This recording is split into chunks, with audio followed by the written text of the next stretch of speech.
Hello friends, welcome back to my channel, my another reaction video. तो friends, आज सबसे पहले मैं आपको शिवरात्रि की बहुत बहुत शुभकामनाएं देती हूँ। बहुत ही पावन दिन है आज। तो मैंने सोचा फ्रेंड्स, इससे अच्छा दिन कोई नहीं हो सकता कि मैं अपना फेस रिवील करूं फाइनली आप सबके आगे। तो आज पहली बार है तब मैं यूट्यूब पर अपना फेस रिवील कर रही हूँ। इससे पहले मैंने फेस रिवील नहीं किया था। मेरा ये था कि 1000 सब्सक्राइबर हो जाएंगे उसके बाद में मैं अपना फेस रिवील करूँगी। लेकिन मैंने सोचा शिवरात्रि है तो इससे अच्छा दिन मुझे कोई नहीं मिल सकता, क्यों नहीं इसकी शुरुआत यहीं से कर दी जाए। और आप लोगों का बहुत बहुत मुझे प्यार मिल रहा है। आप सब्सक्राइबर कर रहे हैं मेरे चैनल को, और कमेंट भी कर रहे हैं और लाइक भी कर रहे हैं। मैंने अपनी जो प्रीवियस जो रिएक्शन वीडियोस हैं उनमें मैंने देखा, कमेंट्स भी पढ़े। इतना टाइम नहीं होता फ्रेंड्स मेरे पास, लेकिन फिर भी ये मेरा एक कह सकते हैं कि पैशन है। प्रोफेशन तो सेट है क्योंकि मैं एक मेडिकल फील्ड में हूँ और डॉक्टर हूँ। तो फिर मैंने सोचा चलो भाई, अब प्रोफेशनल लाइफ सेट है तो अपना साथ साथ अपनी हॉबीज़, अपने शौक और पैशन को भी क्यों ना एंजॉय किया जाए। That's why I am here. तो ये रीज़न है कि मैं वीडियो बनाती हूँ अपनी खुशी के लिए, इंजॉयमेंट के लिए बस। तो जैसे ही मेरे को पोस्टिंग से अपना टाइम मिला, वो सब ख़त्म हुए, मैं सब कुछ फिनिश करके यहाँ पर आई हूँ और आप सबके लिए एक अनदर रिएक्शन वीडियो बना रही हूँ। आई होप कि आप मेरी रिएक्शन वीडियोस को ढेर सारा प्यार देंगे। और पहली बार जब मैं अपना फेस रिवील कर रही हूँ, मैं आपसे ये उम्मीद करती हूँ कि मुझे ढेर सारा प्यार मिले अपनी इस वीडियो पर। और आप लोगों ने दिया भी है क्योंकि मैं देख रही हूँ कि मेरे सब्सक्राइबर बढ़ते जा रहे हैं। तो कुछ ना, जबकि मैंने फेस भी रिवील नहीं किया था फिर भी। तो फ्रेंड्स, मैं फिर से आपका मेरे चैनल पर स्वागत करती हूँ प्रियंका के प्रस्थान में, डॉक्टर प्रियंका के प्रस्थान में कह सकते हैं आप। तो आपका बहुत बहुत स्वागत है, सुस्वागतम। और शिवरात्रि की आपको ढेरों ढेरों शुभकामनाएं। तो फ्रेंड्स, आज जो मेरी रिएक्शन वीडियो होगी, आपको पता ही है सबसे जो गर्मा गर्म जो टॉपिक अभी चल रहा है वो क्या है। दीपिका कक्कर, शोएब इब्राहिम और सबा इब्राहिम, इनकी जो एक तिकड़ी है ना, वो इतनी मिर्च मसाले वाली कि मैं आपको क्या बताऊं। अब शोएब इब्राहिम का जो भी छलक्का जो भी था, वो सब कुछ अब तो दी एंड हो गया है क्योंकि मनीषा रानी जीत गई हैं। और मनीषा रानी नो डाउट कि सबकी चहेती थी, सबकी फेवरेट थी। और मनीषा रानी तब आई थी फिर झलक दिखला जा में, तो कहीं ना कहीं डिसअपॉइंटमेंट तो हुई थी, मैडम को भी हुई थी और जनाब को भी हुई थी। क्योंकि उनको पता है कि मनीषा रानी की फैन फॉलोइंग बहुत अच्छी है। उनके जो दो फ्रेंड्स हैं, एलविश यादव और फुकरा इंसान, उनकी फ़ैन फॉलोइंग तो आपको मेरे को बताने की ज़रूरत नहीं है। तो उन्होंने भी मनीषा के लिए रिक्वेस्ट की थी कि जनता से कि आप उनको वोटिंग करें। और जनाब की रिक्वेस्ट तो मुझे पता है कि बताने की ज़रूरत ही नहीं है कि उन्होंने कितने इलीगल तरीके से वो लोगों को कह रहे थे, बल्कि जो आउटसाइडर थे बाहर से, पाकिस्तान से या बांग्लादेश वालों को भी बता रहे थे कि आपको ऐसा करना है, जबकि ये इलीगल था। ये बिल्कुल भी मान्य नहीं था क्योंकि जो इंडियन सिटीजन है वही कर सकते हैं, अदरवाइज कोई दूसरी कंट्री का कोई कर ही नहीं सकता। ठीक है, उनकी जो ऑर्गेनिक जो होते हैं सब्सक्राइबर, जिनको लाइक करते हैं वाकई में, तो उनका चलता है कि भाई कंट्री वाला तो चाहे कोई भी करे, कोई भी उनका हो पसंद का करे, खूब उनका जो भी चाहता है, जो भी फैन है, खूब उनको वोट करे, नो डाउट, कोई बुरी बात नहीं है उसमें। लेकिन वो तो जीत गई है मनीषा रानी, और इस वजह से मैडम और जनाब काफ़ी डिसअपॉइंट भी हैं, दिख भी रहा है। जो दुबई अभी जो ट्रिप पे गए हैं वो दिख रहा है, उनकी डिसअपॉइंटमेंट साफ दिख रही है जनाब के चेहरे पे। वो ज़्यादा इतना कुछ खुश नहीं है। और क्या इतनी वो थी, ज़रूरत थी कि वो उन्होंने चालू अप्पी को भी अपने साथ नहीं लिया, क्योंकि उनको भी तो जाना था, सबा को जाना था ना। तो डब्बा साहिबा अभी नहीं गई हैं क्योंकि ये बात मैडम को ही पता था कि जैसे रिजा और रिहान के पेपर ख़त्म हो जाएंगे तब डब्बा साहिबा जाएंगी। अगर वो तब जाती तो जो भी बिल बनता ना, वो सारा भाई के मत्थे मंड देती। उनको पता है कि डब्बा साहिबा कितनी कंजूस हैं, तो वो अपने निकलनी बैग ठा के पहले ही चालू डब्बा से पहले। और फिर वहाँ पर इतनी पता, दुबई क्या कोई ये तो है नहीं कि भाई कोई छोटा सा टाउन हो या फिर कोई बिल्कुल ही लोअर कोई जगह हो, कितनी अच्छी सिटी है, इतना अच्छी कंट्री है, और इतनी अच्छी सिटीज़ है वहाँ पर, नो डाउट। और टाइम भी कितना लगता है, अगर आप मुंबई से फ़्लाइट लेके जाते हो दुबई में तो 3 घंटे का होता है। अगर वो फिल्म सिटी में भी जाते हैं तो ट्रैफिक ये सब लगा के आने जाने में कितना ही घंटा खर्च हो जाता है, एटलीस्ट 5 से 6 घंटा तो होता ही है। और वहाँ पर जाने में 3 घंटे लगते हैं। और सबसे अजीब बात, वो भाई बच्चे के लिए बिस्किट भी लेके जा रही हैं पता नहीं क्या क्या, कुकर, देसी घी, क्या। ठीक है भाई, छोटा बच्चा है, उसके हिसाब से थोड़ा सा प्रिपेयर होना पड़ेगा, उसको क्या पसंद है, क्योंकि छोटे बच्चे को ना टेस्ट का बड़ा वो रहता है, क्योंकि एक बार जो उनको खाने की जो आदत होती है ना, वो साथ ही पैक करके ले जाना पड़ता है। वो बाहर की चीज़ों को फिर टेस्ट नहीं करते। ठीक है, कुछ चीज़ें लेके जाते हैं, लेकिन घी और साथ में अपने जो भी हैं एडिटर वगैरह सब। तो ये था कि इनका कि कोई भी व्लॉग अब मिस नहीं होना चाहिए, क्योंकि अब फिर से उस ट्रैक पर ये लोग आ जाएंगे, डेली इनका जो व्लॉग है वो अपलोड होता रहेगा, क्योंकि सबको पता है भाई अर्निंग सोर्स तो वही है फिलहाल तो। लेकिन जनाब के चेहरे पर है ना कोई भी खुशी नहीं थी, कोई भी खुशी नहीं थी जनाब के चेहरे पर। ठीक है भाई, डिसअपॉइंटमेंट तो होती है, लेकिन ये सबको पता है कि वो डिजर्व भी नहीं करते थे, फिनाले में भी आना वो डिजर्व नहीं कर सकते थे, लेकिन वो आए क्योंकि उनकी जो फैन फॉलोइंग थी वो ज़्यादा थी। तो ये हम कह सकते हैं सोशल मीडिया की एक पावर है। और अद्रीजा काफ़ी, हम कह सकते हैं कि बहुत हार्ड वर्किंग गर्ल थी वो, लेकिन अब उसको समझ जाना चाहिए कि सोशल मीडिया की पावर क्या है ना।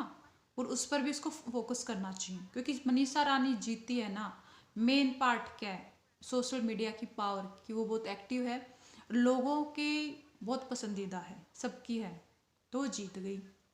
और ये बात कहीं ना कहीं मैडम को भी पता थी कि मनीषा रानी जीतने वाली है, और तभी वो फिनाले में नहीं गई।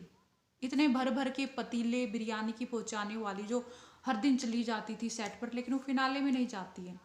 तो इससे ये पता चलता है कि उनको कहीं ना कहीं हो सकता है भाई डिस्कशन हुआ हो कि नहीं, दाल तो नहीं गलने वाली है, तो तब वो नहीं गई, क्योंकि वो हारते हुए नहीं देख सकती जनाब को, और खुद को भी हारते हुए नहीं देख सकती भाई, क्योंकि वो भी तो एक तरफ से हार ही रही है, उसका हस्बैंड हार रहा है, तो वो नहीं दे सकती।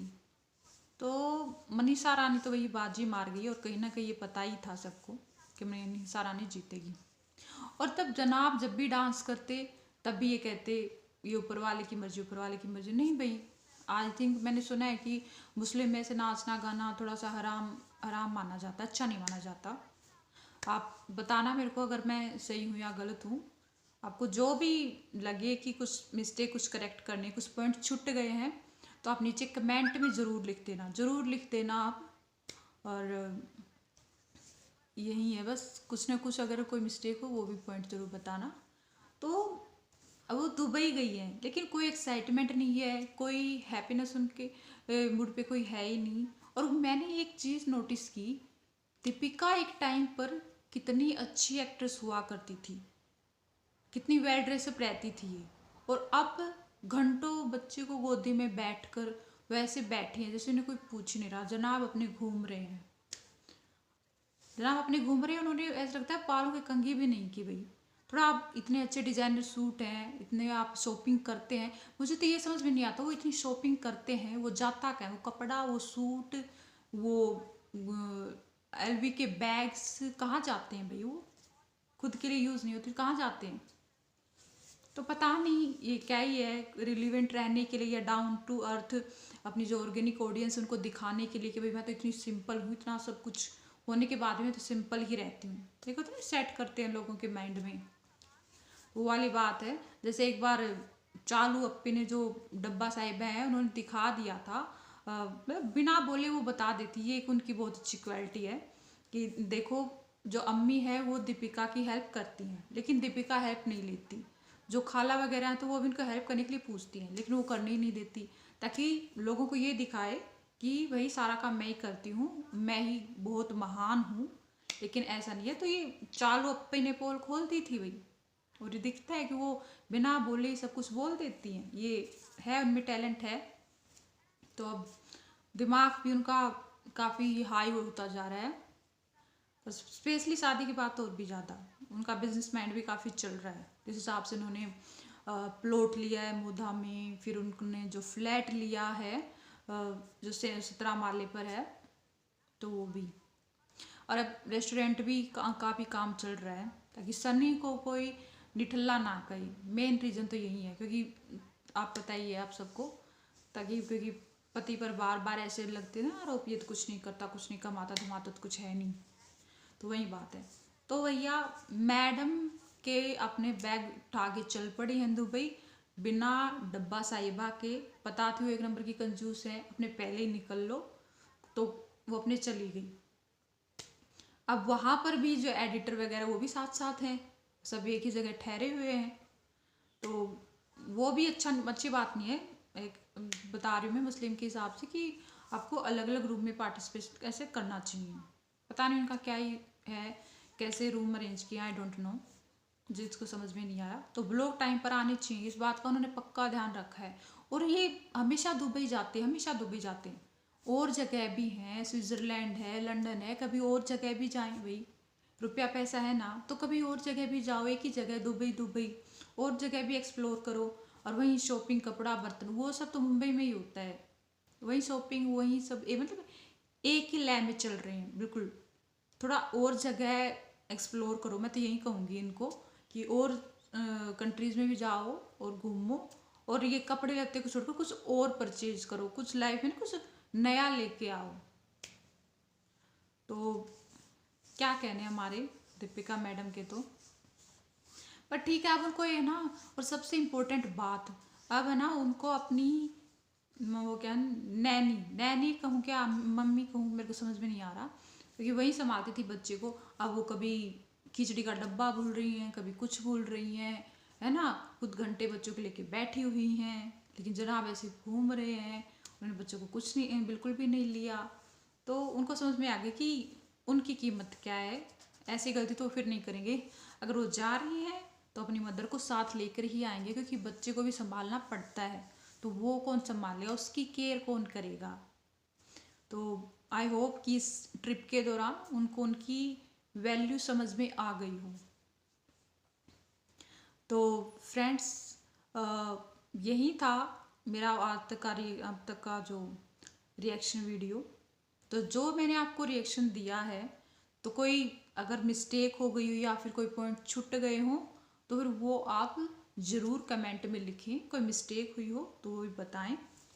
और फ्रेंड्स, चलो ठीक है, हार जीत तो होती रहती है, लेकिन हर किसी को ना अपना एक कॉन्फिडेंस अप रखना ही पड़ता है कि लाइफ में। और उनको चेक वगैरह तो मिलते ही रहते थे, और उनको ये भी पता था कि भाई तुम फिनाले तो नहीं जीत पाओगे, क्योंकि कहीं ना कहीं जो डिजर्विंग है वो ही करना पड़ता है चैनल को, क्योंकि फिर चैनल का ना बॉयकट होने लगता है। और चैनल को जो चाहिए था ना जनाब से, वो उनको मिल ही गया। ऊपर से जो मनीषा रानी है, उनकी फैन फॉलोइंग कितनी ज़्यादा थी, तो वो चैनल है ना, उसकी दी एंड होने से बच गया चैनल। तो चैनल का तो भैया बहुत बहुत फ़ायदा उठा। और जनाब का कहीं ना कहीं और कॉन्फिडेंस भी था, इतना और कॉन्फिडेंस ठीक नहीं है, मेहनत भी ज़रूरी है। तो फ्रेंड्स, यही था मेरा आज तक का रिएक्शन वीडियो। कोई भी गलती हो तो बताना ज़रूर, कमेंट ज़रूर करना, क्योंकि कमेंट तब आप करते हैं तभी मुझे एक्चुअली पता लगता है कि क्या मिस्टेक हुई है, क्या मेरा पॉइंट रह गया है। अगर जो भी आपको अच्छा लगे, ना लगे, अच्छा ना लगे तो उसको है ना एक सेंसिबल तरीके से बताएं, मतलब एक अच्छी लैंग्वेज में बताएं, तो ज़्यादा बेटर रहेगा। अदरवाइज़ कमेंट ना करें, सिर्फ अच्छी लैंग्वेज में ही यूज़ करें मेरे वीडियो पर। और तो आज दिन ही इतना अच्छा है, शिवरात्रि का दिन है। मैं फिर से आपको जाते जाते शिवरात्रि की शुभकामनाएं देती हूँ कि आपका दिन बहुत ही मंगलमय हो, और आपका आने वाला लाइफ जो भी हो अच्छा हो, और मेरी भी हो। इसलिए मैंने अपने एक एथनिक वेयर अप्लाई किया है। तो ये चुन्नी दुपट्टा, चलो मुझे फुर्सत मिल गई कुछ एथनिक पहनने का, कुछ इंडियन पहनने का, और ये ज्वेलरी भी। तो फ्रेंड्स, आप अगर नए हैं ना तो ज़रूर बेल आइकन को प्रेस कर दें, ताकि जब भी मेरी कोई न्यू वीडियो आएगी तो आपको पता चल जाएगा। ठीक है फ्रेंड्स, और लाइक कमेंट शेयर करना ना भूलें। Tata, bye bye, see you.